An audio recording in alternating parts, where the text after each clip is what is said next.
A Dangerous Disguise. Written by Barbara Cartland. Narrated by Anthony Wren. Chapter 1. 1887. The clan chief was dead. Colonel Ola Mcnewton, who had been like a father to his people, had ruled them sternly but kindly for 30 years, and now he was gone. When the burial service was over, they streamed out of the church and began the short walk to the imposing mansion where he lived with his daughter, Ola.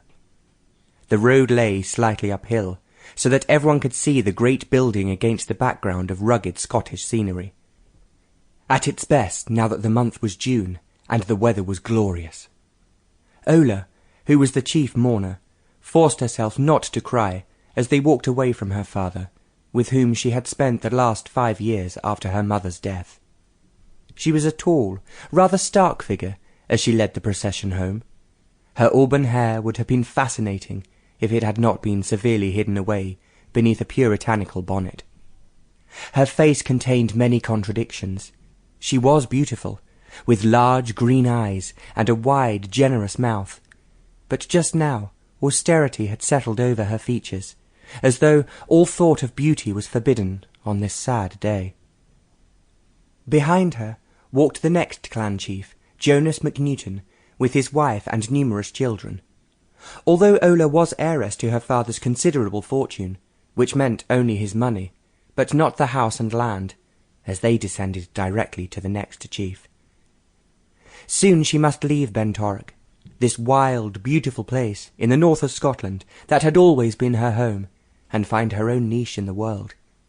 Although the new chief was polite, she knew he was awaiting the announcement of her departure. The funeral feast was prepared, as lavish as tradition demanded. Ola Mcnewton was entertaining his friends for the last time. Ola was the perfect hostess, and everybody said that the fine old man had been given a fitting send-off. Only one person seemed displeased. Ola saw Jonas regarding the feast with frugal disdain. "I would not myself have gone to quite such expense," he sniffed. "My father believed in treating his neighbours generously," Ola said crossly, and removed herself before he could pursue the subject. Generous did not seem to be a word known to Jonas. The servants knew it, and were regarding him with dismay. None of them wanted to work for him. Ola's maid, Greta, was particularly fierce. "Work for that long streak of sour milk, after your mother and father?